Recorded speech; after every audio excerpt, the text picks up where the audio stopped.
नमो तस्सा भगवतो अरहतो सम्मा सम्बुद्धस्सा। नमो तस्सा भगवतो अरहतो सम्मा सम्बुद्धस्सा। नमो तस्सा भगवतो अरहतो सम्मा सम्बुद्धस्सा। इतिपिसो भगवारहं सम्मा सम्बुद्धो विद्याचरण संपन्नो सुगतो लोकविदु अनुत्तरो पुरिसधम्म सारथि सत्ता देवमनुसानां बुद्धो भगवाति। नमो तस्स सम्मा सम्बुद्धस्सा। ये च बुद्धा अतीता च ये च बुद्धा अनागता पच्युपन्ना च ये बुद्धा अहं वन्दामि सर्वदा। नत्ति मे शरणं अन्यं बुद्धो मे शरणं वरं ये तेन सच्चवज्जेन होतु मे जयमङ्गलम्। उत्तमङ्गेन वन्देऽहं पादपंसो वरुत्तमं। बुद्धेयो कलितो दोषो बुद्धो कमतु तं मम। बुद्धं यावनिब्बानपर्यन्तं शरणं गच्छामि। स्वाखातो भगवता धम्मो संदिटीको अकालिको एहिपस्सिको अपनायको पच्छतं वेदितव्यो विन्नोहीति। नमो तस्स नियानिक सदम्मसा। ये च धम्मा अतीता च ये च धम्मा अनागता पच्युपन्ना च ये धम्मा अहं वन्दामि सर्वदा। नत्ति मे शरणं अन्यं धम्मो मे शरणं वरं ये तेन सच्चवज्जेन होतु मे जयमङ्गलम्। उत्तमङ्गेन वन्देऽहं धम्मं चति विदुत्तमं। धम्मेयो कलितो दोषो धम्मो कमतु तं मम। धम्मं यावनिब्बानपर्यन्तं शरणं गच्छामि। सुपटिपन्नो भगवतो सावकसङ्गो उजुपटिपन्नो भगवतो सावकसङ्गो न्यायपटिपन्नो भगवतो सावकसङ्गो सामीचिपटिपन्नो भगवतो सावकसङ्गो। यदिदं चत्तारि पुरिसयुगानि अट्टपुरिसपुग्गला एषा भगवतो सावकसङ्गो। आहुनेयो पाहुनेयो दक्षिणेयो अञ्जलिकरणीयो अनुत्तरं पुण्यकेतं लोकस्साति।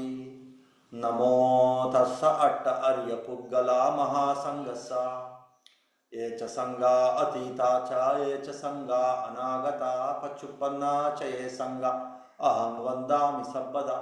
नत्ति मे शरणं अन्यं संगो मे शरणं वरं ये तेन सच्चवज्जेन होतु मे जयमङ्गलम्। उत्तमङ्गेन वन्देऽहं संगं चति विदुत्तमं। संगेयो कलितो दोषो संगो कमतु तं मम। संगं यावनिब्बानपर्यन्तं। We'll see the Dhamma talk. So this is about the importance of the meritorious actions, punya kriyas, how the people become happy, they rejoice here and now, they rejoice hereafter when they perform these meritorious actions. So many incidents that happened during the time of Buddha. After learning from the Buddha about the importance of performing meritorious actions, there was one treasurer. His name was Anathapindika. He was a very wealthy merchant and he was the treasurer also. And he was the supporter of Buddha and his associates, his disciples. And he built many monasteries for Buddha and he used to take care of Buddha and his disciples. Just like that, there was one lady supporter, her name was Vishaka. She was also a very wealthy lay woman supporter.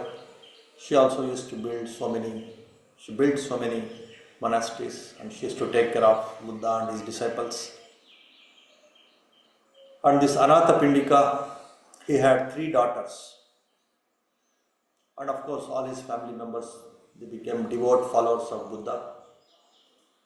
And he used to offer this Sangadana, the different requirements for Buddha and his disciples. Every day for 2,000 people he used to offer this Sangadana, which includes Bhojan Dana, Chivaradana, Attaparikara Dana, 8 requisites for the disciples and for Buddha. She used to offer, and just to teach his children also this art of offering, art of giving, art of merit making. He used to encourage his eldest daughter, her name was Mahasubhadra, to offer all these requisites to Buddha and his disciples. And she used to offer all these requisites: food, robes, that is Chivaradana, and all other requisites, the daily requisites, requirements of Buddha and his disciples. For several days, for some 2000 people, she used to offer every day. And she became Sotapanna. Sotapanna means she could enter into the first stage of Nibbana. She could see, experience Nibbana. She could completely change from her lay life into a spiritual life, the liberated mind. She could experience, she became Swatapanna. She could achieve that first stage of enlightenment, first stage of Nibbana. And then she got married and she went to her husband's house. And then this Anathapindika, he asked his second daughter again to offer to Buddha and his disciples, and she also started offering all the requisites for Buddha and his disciples for a few days. And she also became Sotapanna, means she could also get the first stage of enlightenment, the first stage of Nibbana, and after some time she also got married and she went to her husband's house. Then the third daughter, her name was Sumana Devi. She was more devoted to Buddha and his teachings, and in this merit making, she started making merits through these generous acts, personally with all faith, serving Buddha and his disciples, offering Buddha and his disciples with all that apachayana, with all that respect, with all that vayavacha, that service mind, with all that dana mind, the giving mind, all that shila mind, the metta mind, the compassionate mind, all that bhavana, matured, fully mindful offering. So in that way she developed her mind and she could reach the second stage of enlightenment, which is more superior than the first stage. It's called Sagadagami stage. Sagadagami stage, once returner. So she could come back to the human world again only once. The first stage, they could come back for 7 times, but Sagadagami, she could reach a superior realm, she could reach a superior divine realm after her death also. And that is what is called Sagadagami stage, that is more superior, more refined, more peaceful, more rejoiceful stage of liberation that she could achieve just by this act of generosity, act of dana, with faith, lot of faith. She used to offer and she could achieve that Sagadagami stage, and her sisters, they could achieve the Sotapanna stage, and they could also experience Nibbana, and they could experience the true happiness here and now, even though they get married, and even after the death also, they could reach the divine realms. But this third daughter, this Sumana Devi, she could reach a superior realm, superior happiness here and now, and also hereafter, after her death also. To that stage she reached just by this act of generosity, dana, meritorious action of dana. She could reach that. Her father became very happy with her devotion, with her right faith, right confidence, and the way she was growing in this right view and Dhamma, in this spirituality. And once he heard that, she used to tell about her father as her younger brother. Where is my younger brother? What he is doing? In that way, she used to address her father. That some people heard and they came to this Anatha Pindika, her father, and reported the matter. What's happening? Why she is behaving like that? That incoherence, that inappropriateness, whether she has lost her senses in that way. They thought and they reported this to her father Anatha Pindika. Then he felt little bad and he came to her and he asked her, "How are you, my dear daughter Sumana?" And she said, "I am fine, my younger brother. Why are you talking like that, with that incoherence, with that inappropriateness? What happened to you? Are your senses are fine? Do you have sound senses or you have lost your senses?" She said, "I am fine. My senses are perfect, my dear younger brother."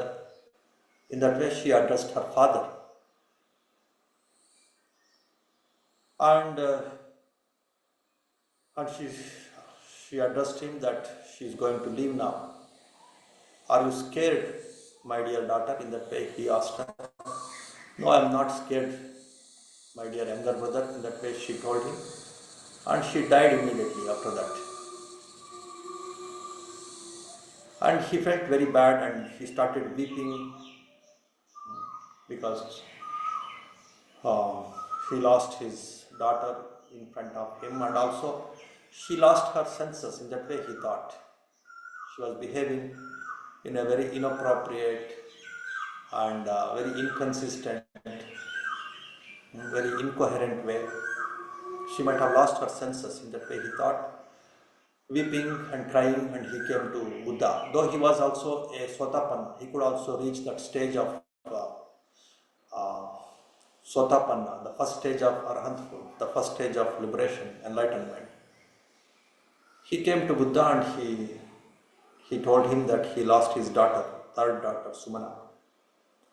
Being a Sotapanna, stream enterer, it's called stream enterer in English. That means that he entered into the stream of Nibbana, stream of enlightenment. So for such people, there is no grief. They will not grieve for the death of their relatives.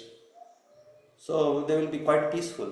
Being a Sotapanna, a stream enterer who has seen Nibbana and who has seen the ultimate bliss, why are you grieving? Why are you why you have fallen into this sorrow and grief? You are suffering. That way Buddha inquired. And he answers that I'm not suffering, I'm not weeping because my daughter died. I'm weeping because she lost her senses at the time of death. She was talking like this.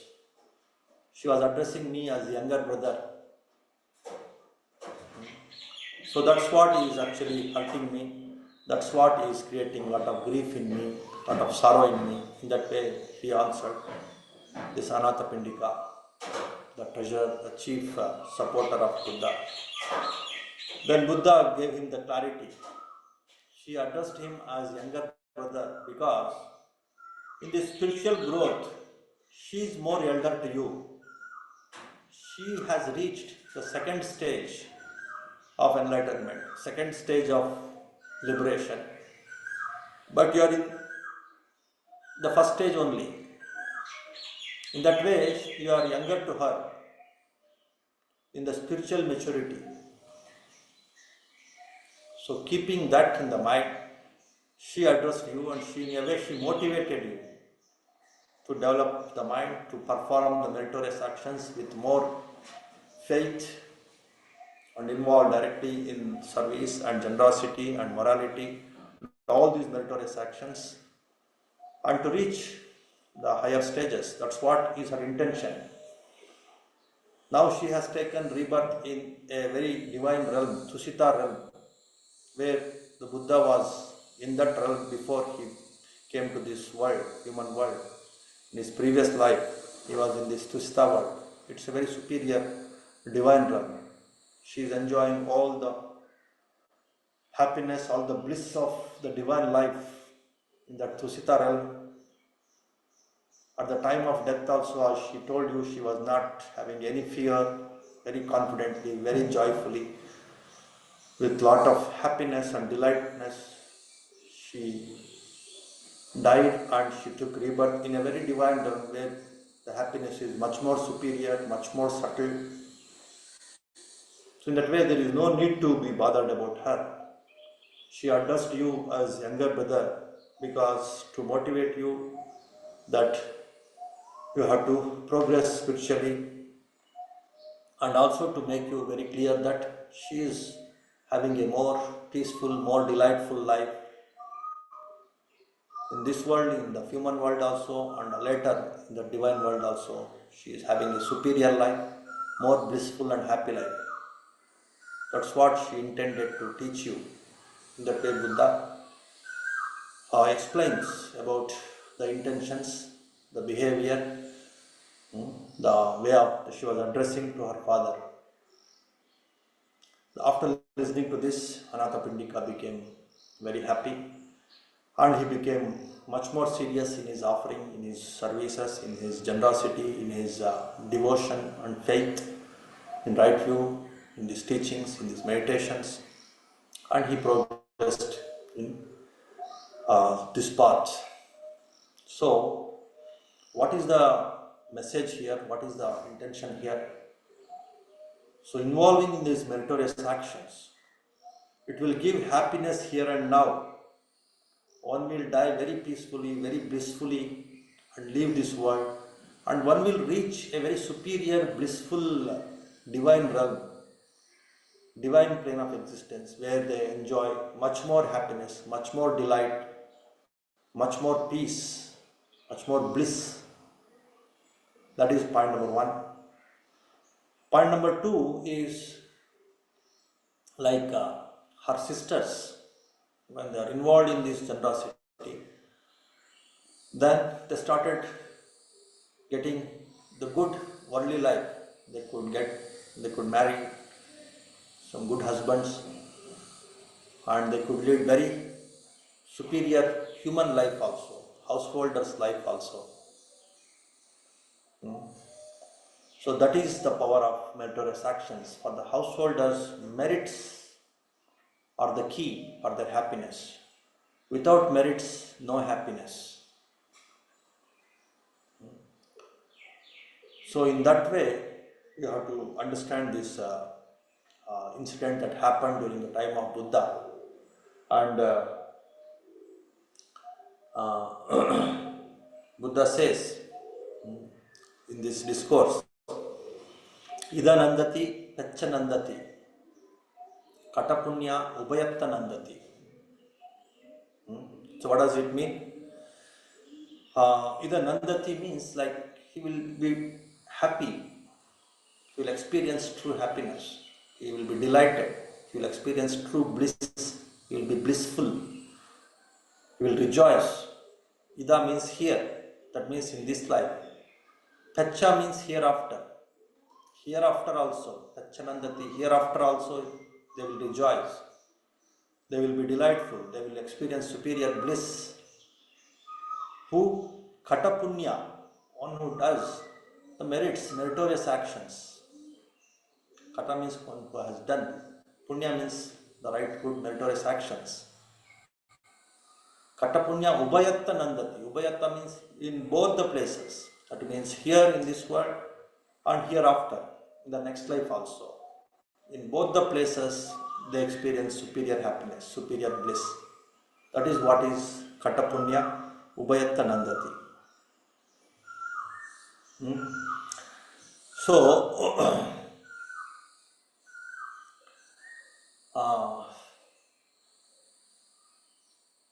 Suggating Gati, so they will achieve the Suggati, means like the divine life. They will achieve the divine life, divine world. After living this world, they will they will reach the divine stages like this Tusitaral. So that is the second point that Buddha is highlighting. Definitely, you will be happy here, like in the case of the Sumana sisters. And because they have practicing, they have cultivated these meritorious actions. Right faith, right generosity, the right service mind, the right respect, apachayana, respecting the respectables, the morality, they were practicing Panchashila. Once you achieve uh, this Sotapanna, you can't break the five precepts. You can easily achieve the uh, you can easily take care of the five precepts. So in that way, all these meritorious actions, they only are your savior, they only are your protection. So if you want to show reverence to someone, any departed person, if you are grateful to someone, you have to perform this Punyanamodana. Many people, they gave me some free suggestions. So better to make meritorious Punyanamodana in this name, that name.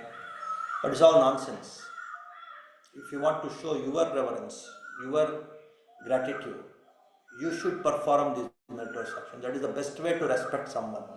That is the best way to show gratitude to someone, whoever it may be, whether it is a family member or friend or some leader or some inspiration for you, or if you want to some respectful person for you, you should perform the merits in his name and transfer the merits to him or her.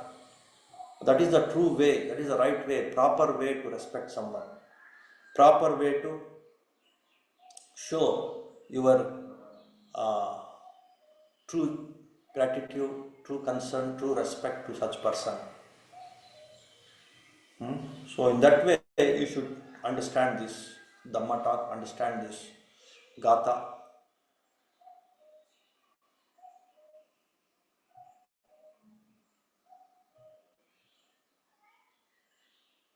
Me punyam katanti nandati, sugating gato biyo nandati.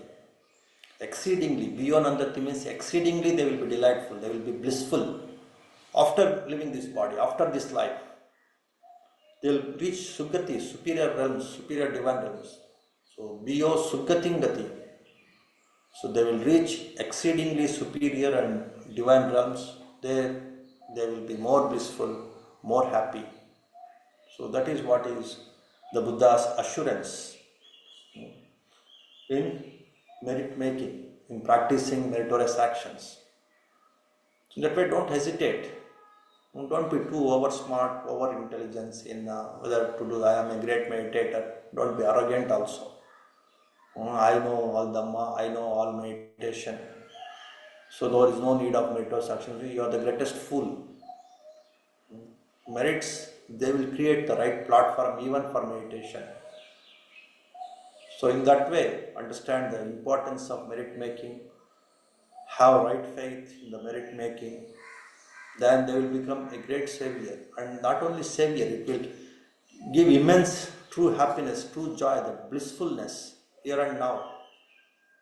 That very bliss, actually the world is struggling for that happiness, doing all unnecessary, unwise things. But the true wise actions are the meritorious actions, which will give you happiness here and now, all the materialistic happiness also, and the spiritual happiness also, the inner joy also, not only in this life, in the subsequent life also. You will take a superior rebirth, and there the true happiness is much more exceedingly they will be present. Biyo means exceedingly you can experience that blissful state, blissful happiness, whether it is sense happiness, your power, position happiness, spiritual happiness, inner contentment happiness, all kinds of happiness is superior in this life and at the time of death also, peacefully, joyfully, without fear, complete confidence one can give up this body, and in the next life also they will reach a superior realm, very blissful divine realm. So that is the message of this discourse of Buddha given to this Anathapindika with reference to his daughter Sumana. Okay. So that is today's Dhamma talk. If you have some questions, you can ask, and then we will conclude. Namaste, Guruji. I have a question on grief, Guruji. Uh, I wanted to ask, would Buddha, and other people mentioned in today's discourse, how do they deal with grief? Did Buddha grieve loss of Buddha's son? And when no grief, what is the understanding which leads to no grief, Guruji? And in lay people case, like me, what causes grief and how to come to the state of no grief, Guruji? Thank you, Guruji. Good. Hmm. So if you see here in this discourse itself, we can understand if somebody died and if they had led a peaceful life, a meritorious life, then absolutely one need not bother about their death. They had led a peaceful, meritorious life, doing lot of meritorious actions. They definitely they died peacefully, and after the death also they had reached a superior realm. That satisfaction, that contentment one should have, and completely one need not bother about the departed relatives. Point number one. Point number two, if they had not led a meritorious life in this life, they could not do any meritorious actions like these, respecting the respectables, practicing meditations, practicing right view, serving, service, generous nature, morality, all these things they have not performed. Then you are doing that. We are performing that. We are cultivating those merits. And we are sharing these merits with the departed relative through this punyanumodana, through this merit sharing. Pattidana and pattanumodana. Both of them they are called punyanumodana, merit sharing. So I am practicing, I am cultivating all these meritorious actions, making of course myself happy and griefless, without grief, without sorrowless for me in my life, and thereby in the next life also I will get a superior life. At the time of death also peacefully I can die. This understanding, and also I am sharing this with my departed relative. So that is the best thing, best gift I am giving to them, so that they will also get these merits. They can't practice meritorious actions. They can't accrue directly the merits, but through me they are accruing the merits, and thereby they will also rejoice. They will also develop that blissful mind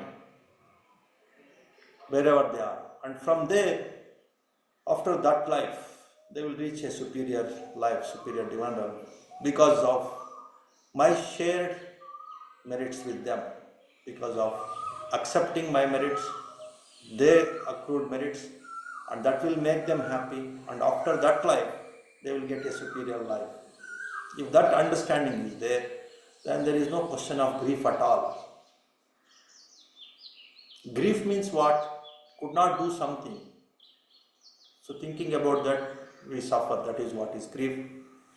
Or of course, I have received so much from them, I could not return back whatever they have given to me. That kind of thoughts also will create a lot of grief. To fix all such kind of thoughts which lead to grief and sorrowfulness and suffering, this is the path.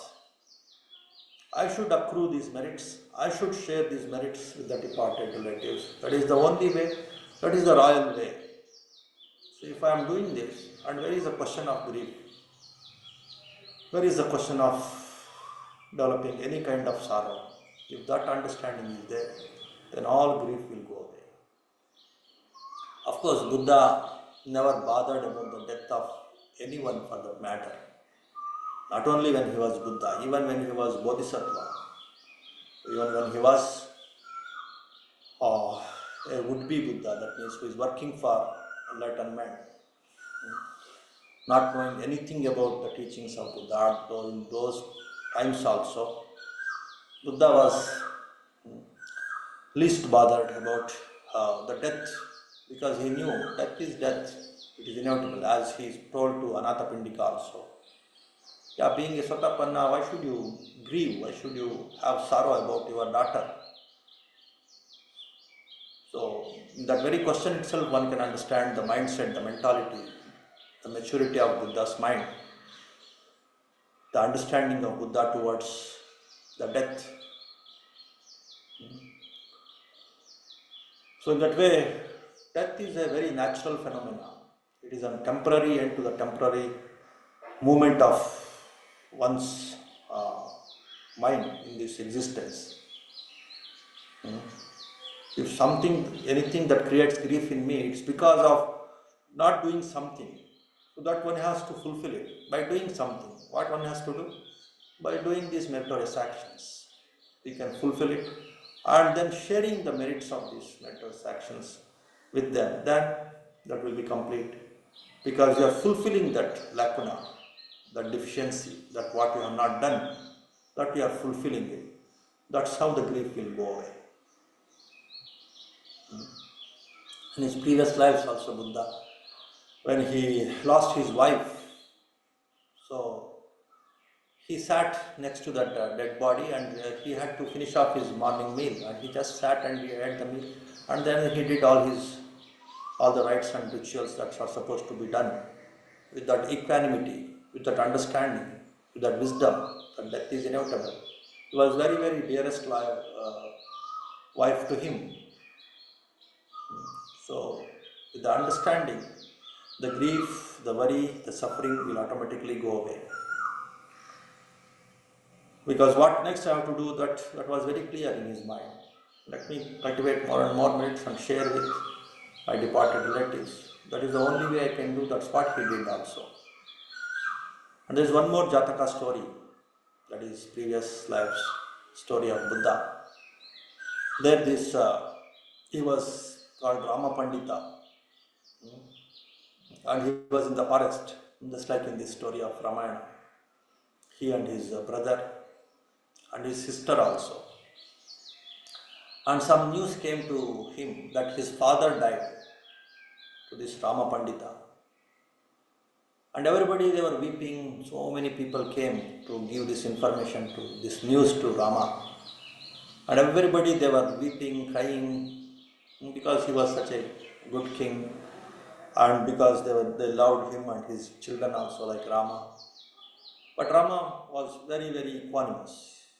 He was sitting very with equanimous, the absolute equanimity in the mind. And everybody, they asked, why you are so equanimous? You used to love your father so much. Why you are keeping so calm, so composed, so equanimous?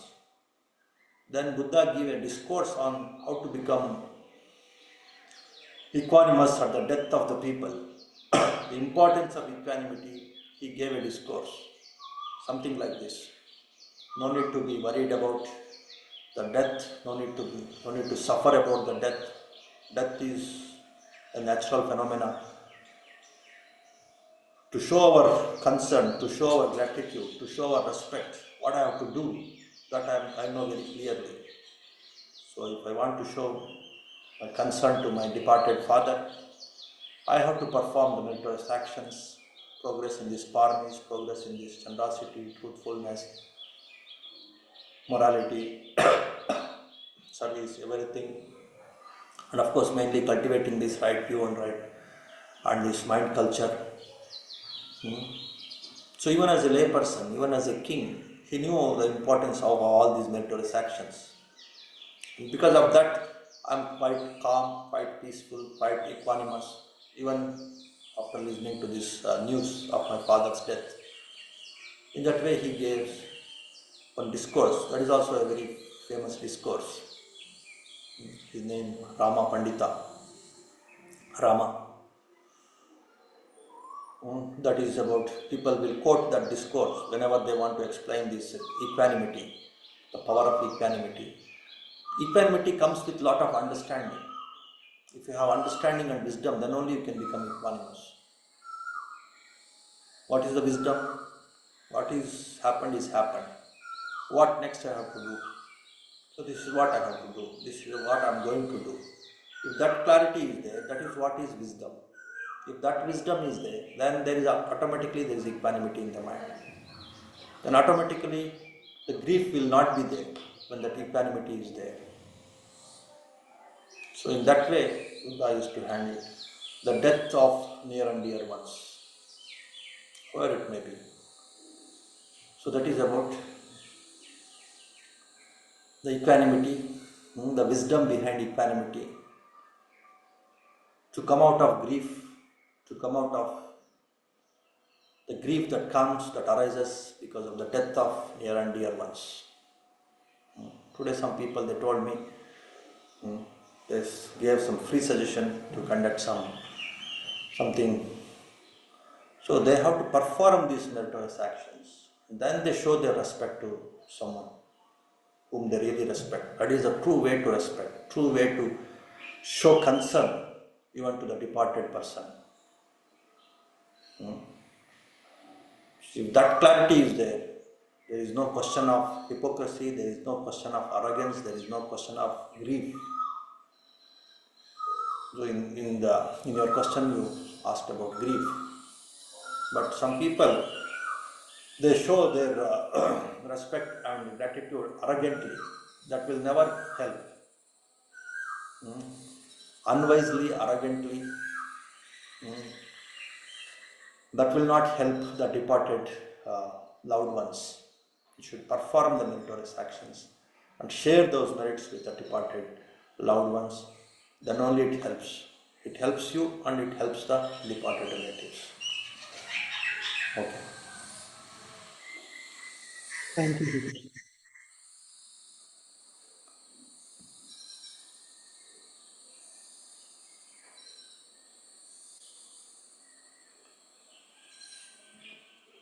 So now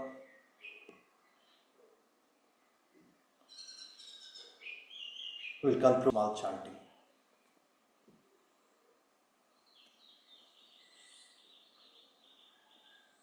नमो तस्सा भगवतो अर्हतो सम्मा सम्बुद्धस्सा भवतु सर्वमङ्गलं रक्षन्तु सर्वदेवता सर्वबुद्धानुभावेन सर्वधम्मानुभावेन सर्वसङ्घानुभावेन सदा स्वस्ति भवन्तु ते सुखी भवेयन्निर्दुःखो अहं मिच्छा अहं विया इदा चा मे सुखी हन्तु मज्जता चतवेदिनो इमामि गम्मन्ते धम्मे सत्ता हन्तु सुखी सदा ततो परञ्चारज्येषु चक्रवालेषु जन्तनो साधु साधु साधु सुखी हन्तु मंगल.